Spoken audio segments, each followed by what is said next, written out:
আসসালামু আলাইকুম, কেমন আছেন সবাই? আলহামদুলিল্লাহ আমি মোটামুটি ভালো আছি। তো আজকে আমি আপনাদেরকে দেখাবো হাঁস কিভাবে পরিষ্কার করতে হয় সুন্দর মতো। তো এটা সম্পূর্ণ একটা ভিন্ন নিয়মে। তো অনেকে দেখা যায় যে আমরা হাঁসটা খেতে অনেক স্বাচ্ছন্দ্য বোধ করি। আমাদের অনেক ভালো লাগে খেতে। শীতকালে হাঁস খাওয়ার মজাই আলাদা। কিন্তু হাঁসটা যারা পরিষ্কার করে সাধারণত তারাই বোঝে কত কষ্ট। তো অন্য প্রসেসিং করে বা অন্যভাবে কিভাবে হাঁসটা পরিষ্কার করা হয় মূলত আজকে আমি সেটাই দেখাবো গ্রামের বাড়িতে। তো এটা আড়াইল ঘর, আমাদের চট্টগ্রামের ভাষায় এটা আড়াইল ঘর বলে, যেগুলো হাঁস মুরগি থাকে এগুলো আমাদেরই। তো মেয়েটা ইতিমধ্যে আমি অনেক ভিডিওতে বলেছি, আমাদের কেয়ারটেকার মেয়েটা এখানে হাঁস মুরগি পালে, সে অনেকগুলোই মোটামুটি হাঁস মুরগি পালে। তো বাচ্চাদের যেহেতু পরীক্ষা শেষ গ্রামে আসছি। গ্রামে যখন প্রথমবার আসছিলাম কিছুদিন আগে আমি সেই ভিডিওটি শেয়ার করছিলাম। তো সেখানে ২টা হাঁস কেনা হয়েছিল, আমার হাসব্যান্ড ২টা হাঁস কিনেছিল। তো ২টা হাঁসের মধ্যে একটা জবে করেছি আর একটা করা হয়নি, যেহেতু অন্যান্য আইটেম ছিল। তো একটা হাঁস রেখে দিয়েছিলাম, ভাবছিলাম মেয়েটার কাছে থাকবে, পালবে, সে বড় হাঁসটা আরও বড়সড় হবে, যেহেতু এটা দেখছিলাম অনেক হালকা ওজন। তো মেয়েটার কাছে রেখে গিয়েছিলাম। এখন প্রথম যে হাঁসটা আমরা রান্না করে খেয়ে ফেলেছি, এই হাঁসটাও মনে হয় ওর জোড়া ছিল, যার কারণে এই হাঁসটা নাকি কোনো খাবার দাবারই খাচ্ছিল না। প্রায় ১-১.৫ মাস রাখার পরও সেটা কোনো খাবার খাচ্ছিল না, আরও শুকিয়ে যাচ্ছিল। আবার এর মধ্যে হাঁসটি নাকি একটু পাতলা টয়লেট করছে। যে হাঁস মুরগি এরকম পাতলা টয়লেট করলে নাকি বেশি দিন বাঁচে না। তো সেজন্য আবার জবে করার সিদ্ধান্ত নিলাম এবার। তো মেয়েটা একটু ধরে নিয়েছে আড়াল থেকে, এখন জবে করে নিব। জবে করার পরে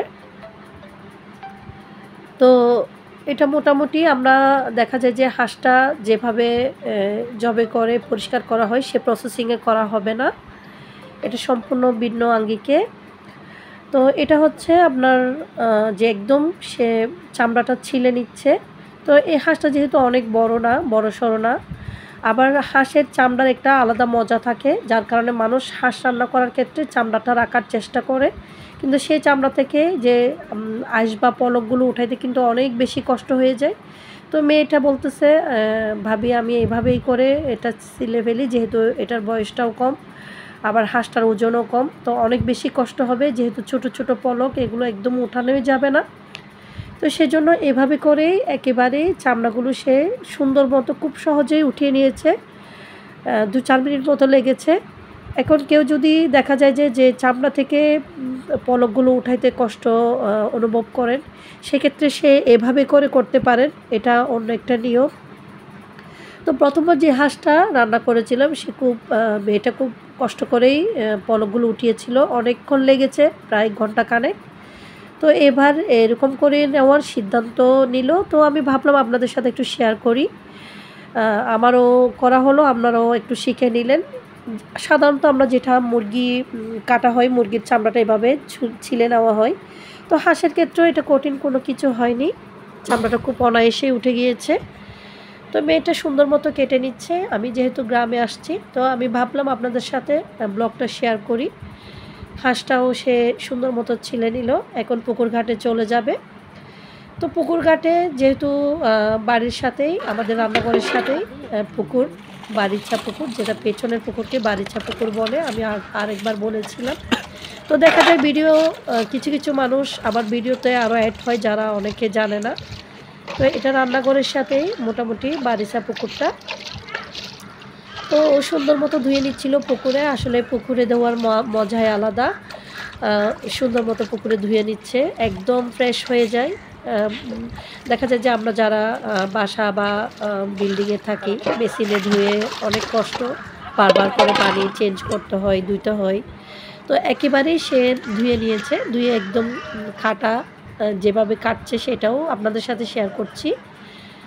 একদম খুব অনায়াসে সে সুন্দর মতো চামড়াটা পরিষ্কার করে উঠিয়ে নিয়ে সুন্দর মতো কেটে নিচ্ছে। তো আমি তো আপনাদেরকে বলেছি যে আমার হাঁসটা আসলে রাখার ইচ্ছা ছিল। হাঁসটা ছেলে নাকি মেয়ে সেটা জানা ছিল না। তো পরে আমার কেয়ারটেকার মেয়েটা বলছে যে হাঁসটা ছেলেই ছিল। তার জানা মতে সে যতটুকু আইডিয়া করেছে সেটা আমি তো আবার এগুলো একটু বুঝি কম। তো যার কারণে সে ছেলে ছিল হয়তো আগে যেটা আমি জবে করেছি সেটা জোড়া ছিল ওর, যার কারণে তার অনেক দিন মন খারাপ। সে একদম ১-১.৫ মাস কিছু খায়নি, শুধু জাস্ট পানি নাকি খাইতো। তো ওজনটা অনেক কমে গিয়েছিল এজন্য। আবার যা নাকি সপ্তাহখানেক ধরে খাবার ধরেছে এর মধ্যে সে আবার পাতলা টয়লেটটা করছে, যেটা হাঁস মুরগির জন্য একদম নিরাপদ না, বা অনেক ক্ষেত্রে মারা যায় হাঁস মুরগি। তো সেজন্যই আসলে জবে করে ফেলা। তো এটা আমাদের পেছনের পুকুরের চারিপাশ, দেখতেই পাচ্ছেন কত সুন্দর দৃশ্য। একদম ভরা দুপুরেই বেলা ১২টার দিকে এগুলো করা হচ্ছে। একদম শীতের সাথে রোদ, অনেক ভালোই লাগছিল। আমি বসে বসে ভিডিও করছিলাম, মেয়েটা কাটাকাটি করছে। তো এমনি হাঁসটা যেহেতু অনেক বেশি বড় হয় নাই বা বয়স হয় নাই, অনায়াসেই কাটা হয়েছে, সব খুব সহজে কেটে ফেলতে পেরেছে। তো আসলে এক এক দেশে এক একভাবেই কাটে, এক এক জেলায়। আমরা যে নিয়মে কাটছিলাম হয়তো বোঝা যাচ্ছে কি না জানি না, এভাবে করেই আমরা মোটামুটি হাঁসটা কাটি।